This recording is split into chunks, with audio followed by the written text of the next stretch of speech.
काशी के अंदर मंदिरों को तोड़ने का मामला सामने आया। मणिकर्णिका घाट को तोड़ा गया, मान्यवर, मणि को तोड़ दिया गया, और वो वीडियो मैंने ट्वीट कर दिया तो मेरे ऊपर उल्टा मुकदमा लिख लिया गया। कह रहे विकसित भारत बनाएंगे। कब बनाएंगे? 2047 में बनाएंगे। उसको 3047 कर दीजिए। 1000 साल बाद कौन पूछने वाला है सर? और मुक्तेश्वरानंद जी जा रहे थे स्नान करने के लिए, उनके शिष्यों को, उनके बटुकों को चोटी पकड़ पकड़ के घसीट घसीट के मारा गया। जो लोग अभी तक 12 साल में अपनी डिग्री नहीं दिखा पाए, वो शंकराचार्य से शंकराचार्य होने का प्रमाण मांग रहे हैं। वहां पे कितने जज हाई कोर्ट के अंदर या सुप्रीम कोर्ट के अंदर दलित, पिछड़े, आदिवासी हैं? पता कर लीजिए, आपको पता चल जाएगा।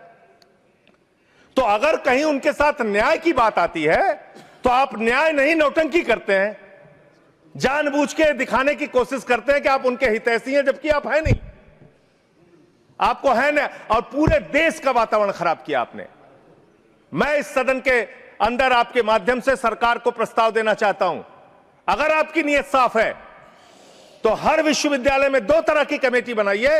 एक जो सिर्फ और सिर्फ कास्ट डिस्क्रिमिनेशन को देखे, यानी कि जाति के आधार पर भेदभाव को देखे, और दूसरी कमेटी आप वहां पर बनाइए जिसमें कि हर प्रकार के भेदभाव को आप कवर कीजिए।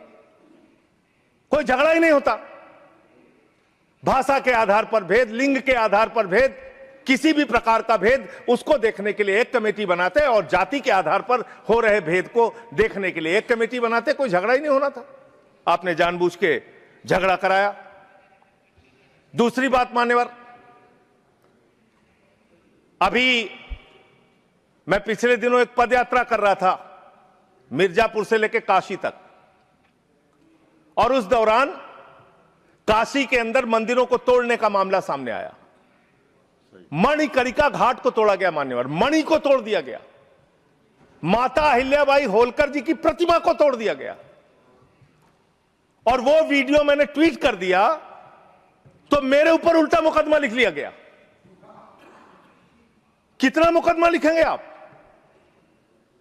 आप लिखिए मुकदमा मेरे ऊपर। मान लीजिए मैं झूठ बोल रहा हूं, आपकी पार्टी की नेता सुमित्रा महाजन जी, उन्होंने कहा कि माता अहिल्याबाई होलकर जी की प्रतिमा तोड़ी गई, मणिकर्णिका घाट को तोड़ा गया। आपकी पार्टी के नेता और केंद्र राज्य सरकार के मंत्री रविंद्र जायसवाल, उन्होंने कहा मणिकर्णिका घाट को तोड़ा गया, मंदिरों को तोड़ा गया, माता अहिल्याबाई होलकर जी की प्रतिमा को तोड़ा गया।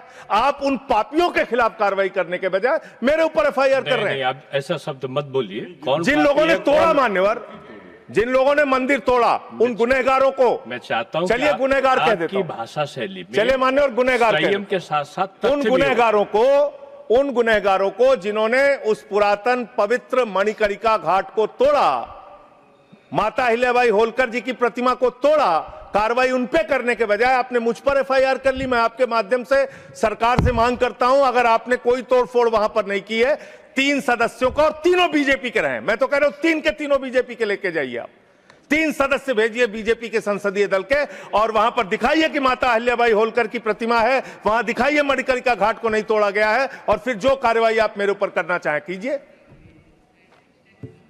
आपने काशी को बर्बाद करने का एक मन बना लिया है। काशी कॉरिडोर के नाम पे आपने सैकड़ों मंदिर वहां पे तोड़ दिए, वहां पे शिवलिंग लंका थाने में पड़े हुए हैं।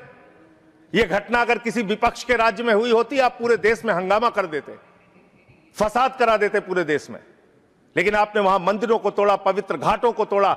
54 देश के नागरिक आते हैं काशी में, मान्यवर, वो वहां पे बिल्डिंग देखने नहीं आते, वो वहां पे आते हैं वहां के पुरातन मंदिरों को देखने के लिए, वो वहां पे आते हैं पुरातन घाटों को देखने के लिए, पौराणिक मंदिरों को देखने के लिए। वो इसलिए आते हैं काशी की गलियों को देखने के लिए।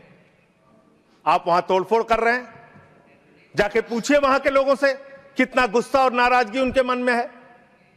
लेकिन आपको धर्म में भी धंधा करना है, हर जगह धर्म के नाम पे भी धंधा करना है, वो काम आप वहां पे कर रहे हैं। दूसरी बात, इस भाषण में शिक्षा की चर्चा हुई, स्वास्थ्य की चर्चा हुई, जल जीवन मिशन की चर्चा हुई, और कल बजट आया तो आपकी कलई खुल गई। आप विकसित भारत की बात कर रहे हैं, कह रहे हैं विकसित भारत बनाएंगे। कब बनाएंगे? 2047 में बनाएंगे। उसको 3047 कर दीजिए। 1000 साल बाद कौन पूछने वाला है सर? 3047 में हम भारत को विकसित भारत बताएंगे। 1000 साल बाद कौन पूछेगा? 2047 में कौन सत्ता में रहेगा नहीं रहेगा, लेकिन आप ऐसा सब्जबाग दिखाते हैं कि आप 2047 में आप विकसित भारत बना देंगे। कैसे विकसित भारत बनाएंगे? शिक्षा का बजट आप रखेंगे 2%, स्वास्थ्य का बजट आप रखेंगे 2%, यानी कि अशिक्षित भारत और विकसित भारत कैसे होगा? अस्वस्थ भारत और विकसित भारत कैसे होगा? आपने ग्रामीण विकास के नाम पे जो बजट का हिस्सा है उसको कम कर दिया, तो एक अविकसित ग्रामीण व्यवस्था के साथ आप विकसित भारत कैसे बनाएंगे? आपने किसानी के लिए, एग्रीकल्चर के लिए जो बजट रखा उसको घटा दिया। आप कैसे करेंगे विकास? विकसित भारत का आपका सपना क्या है? जिसमें लोग अशिक्षित रहें, जिसमें लोग अस्वस्थ रहें। आपके आयुष्मान भारत की स्कीम की हकीकत क्या है? एक ही नंबर पे 9999 नंबर पे 10 लाख से ज्यादा लोगों का रजिस्ट्रेशन हुआ है। 600 से ज्यादा 625 करोड़ रुपए का फ्रॉड हुआ है, आपकी सीएजी रिपोर्ट में आया आयुष्मान योजना के अंतर्गत। आपने जी राम जी योजना लागू की, उसमें आप कह रहे हैं हम 125 दिन रोजगार देंगे, और बजट में जो निर्धारण कर रहे हैं वो 125 दिन रोजगार देने के हिसाब से आप बजट का निर्धारण नहीं कर रहे हैं। इसका मतलब आपकी ये घोषणा है। पिछले साल आपने कहा कि अप्रेंटिस योजना हम पूरे देश में ला रहे हैं नौजवानों के लिए। अप्रेंटिस योजना में जो पैसा आपने सरकार की ओर से निर्धारित किया उसमें 95% कटौती कर ली। तो आप प्रशिक्षण नहीं दे सकते, रोजगार तो बहुत दूर की बात है। यह काम आपने किया। दूसरी बात, माघ मेला हुआ, बड़ी उसकी चर्चा हुई।